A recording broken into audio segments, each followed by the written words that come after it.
Tezan, subscribe, like, and share.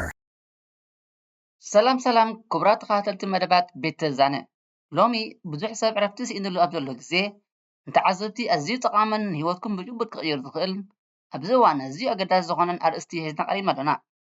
ድቃስ እቲ ዝሓየለ መድሃኒት ን8 ሰዓታት ምድቃስ ዘለዎ ተኣምራታዊ ጥቕሚ ዝብል መደብ ሒዝናልኩም መፂና ኣለና።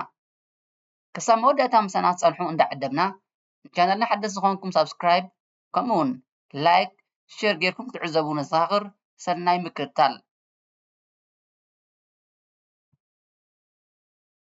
ሓደ ተኣምራታዊ መድሃኒት እንተዝነብር ካንሰር ዝከላኸል ንዝኽሪ ዘመሓይሽ ምርሳዕ ዘጉድል ንልቢ ዘረጋግእ ንጭንቀት ዘጥፍእ ከምኡ ድማ ዕድመ ዘውስኽ ክንደይ ምኸፈልካሉ።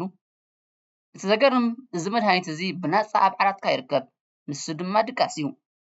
ኣብዚ ግዜ እዚ ዓለምና ምድቃስ ከም ትኪ ወይ ከም ምብኻን ግዜ ክንቆፅሮ ፀኒሕና ኢና። ምስ መትኩ ክድቅስ እየ ዝብል ኣባህላ ግን ብሳይንሳዊ መገዲ ሞትካ ዘቀላጥፍ እዩ። ኣብ ነሎም መደብና ን8 ሰዓታት ምድቃስ ኣብ ኣካልናን ኣእምሮናን እንታይ ተኣምር ከም ዝሰርሕ ክንርኢ ኢና። ካብ ሓንጎልና ምሕፃብ ጀሚርካ ክሳብ ዲኤንኤ ምፅጋን።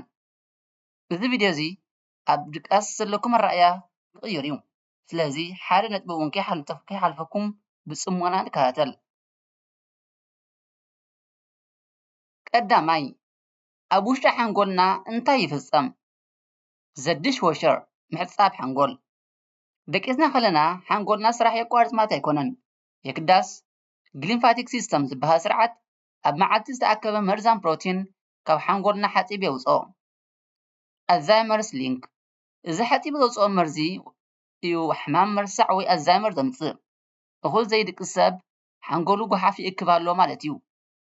ሜሞሪ ኮንሶሊዴሽን ብመዓልቲ ዝተምሃርናዮ ነገር ካብቲ ግዝያዊ ሓንጎልና ናብቲ ነባሪ መኽዘን ሓንጎልና ዝተሰጋገር ደቂስና ከለና ጥራይ እዩ። ምድቃስ ማለት ዳታ ሴቭ ወይ ሓበሬታ እውን ኣብ ግቡእ ቦትኡ ምዕቃብ ማለት እዩ።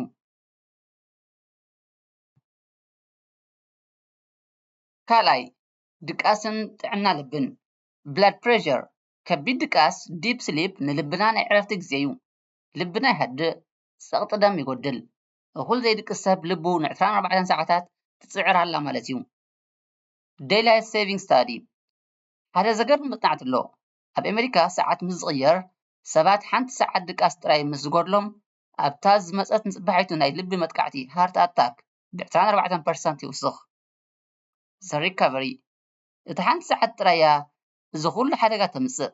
እኹል ምድቃስ ንልብና ዝሕድስ ናይ ፅገና ግዜ እዩ። ሳልሳይ ስርዓተ ምክልኻል ሕማምን ካንሰርን ናቹራል ኪለር ሰልስ ኣብ ኣካልና ናቹራል ኪለር ሰልስ ዝበሃሉ ዋህያታት ኣለዉ።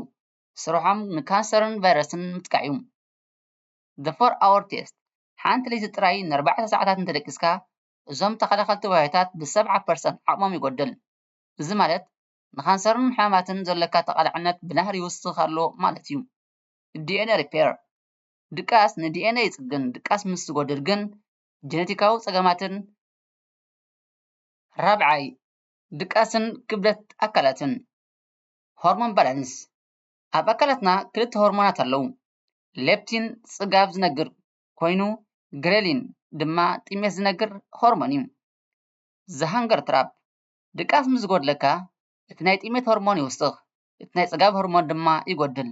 በዚ ምክንያት እዩ እኹል ዘይደቀሰ ሰብ ሽኮርን ጮማን ዘለዎ ምግቢ ክበልዕ ዝደሊ። ዌይት ጌይን እኹል ዘይምድቃስ ሓደ ካብቶም ቀንዲ ጠንቂ ሽኮር ታይፕ 2 ዲያቤትስን ስብሕን እዩ። ሓሙሻይ ስነልቦናዊ ጥዕና the emotional buffer ሓንጎልና ኣሚግዳላ ዝበሃል ስምዒታዊ ማእከል ኣለዎ። ድቃስ ምስ ዝጎድል እዚ ማእከል እዚ ብ60% ዝያዳ ይነቓቓሕ።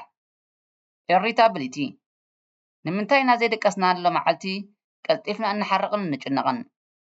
እዚ ቀንዲ ምክንያት ሓንጎልና ነቲ ስምዒት ክቆፃፀር ዓቕሚ ስለ ዝስእን እዩ። ኣንግዛይቲ ኤንድ ዲፕሬሽን መብዛሕትኦም ናይ ስነ ኣእምሮ ፀገማት ምስ ሕፅረት ድቃስ ተኣሰር እዩ። ፅቡቕ ምድቃስ ማለት ንነብስኻ ወይ ኣካላትካ ቀዳማይ ረድኤት ፈርስት ኤድ ምሃብ ማለት እዩ። ሻድሻይ ከመይ ጌርና 8 ሰዓታት ንድቅስ? እኹል ድቃስ ክንረክብ ዝሕግዙና መገድታት ቀዳማይ ኮንሲስተንሲ ወይ ቀጻልነት ናይ መወደታ ሰሙን ወይ ድማ ዊኬንድስ እንተደቀስካ እኹል ማለት ኣይኮነን ኩሉ ግዜ ብሓደ ወይ ተመሳሳሊ ሰዓት ተንስእ ብሓደ ሰዓት ድማ ደቅስ እዚ ብቐጻሊ ክልመድ ዘለዎ መገዲ እዩ ካልኣይ ዳርክነስ ኤንድ ቴምፐሬቸር ሓንጎልና ሜላቶኒን ንምፍሳስ ጸልማት የድልዮ እቲ ክፍሊ ድማ ዝሑል ክኸውን ይምረጽ ሳልሳይ ኖ ስክሪንስ ቴሌፎን ካብ ዓራትካ ርሕቃ እቲ ብሉ ላይት ንሓንጎልካ መዓልትዩ ኢሉ ስለ ዘታሎ ድቃስ ይኸልአካ ራብዓይ ካፌን ካትኦፍ ካፌን ቡን ወይ ሻሂ ኣብ ደምና ነዊሕ ሰዓታት ስለ ዝጸንሕ ካብ ሰዓት 8 ድሕሪ ቀትሪ እንድሓር ኣይትጥቀመሉ ኣብ መወዳእታ ምድቃስ ድኽመት ኣይኮነን ድቃስ ሓይሊ እዩ ንመጻኢ ጥዕናኻ ክትገብሮ ዝዓበየ ኢንቨስትመንት እዩ ካብ ሎሚ ጀሚርካ ን8 ሰዓት ድቃስ ከም ሓደ ኣገዳሲ ነገር ረኣዮም ኣካልካን ኣእምሮኻን ድማ ከመስግኑኸዮም ንስኻ ወይ ንስኺ መዓልታዊ ክንደይ ሰዓታት ትድቅሱ ድቃስ ምስ ጎድለካ እንታይ ይስምዓካ ኣብ ቦታ ኮመንት ጻሕፉለይ እዛ ቪድዮ ንሰባት ክትሕግዝ ሸር ግበርዋ ሰብስክራይብ ምግባር ኣይንረስዕ ኣብ ዝቕጽል መደብና ክሳብ ንረኸብ ሰሰናዩ ይቐንየልና ቤት ተዛነ ዩቲዩብ ቻነል Bet Tezan! Subscribe, like, and share!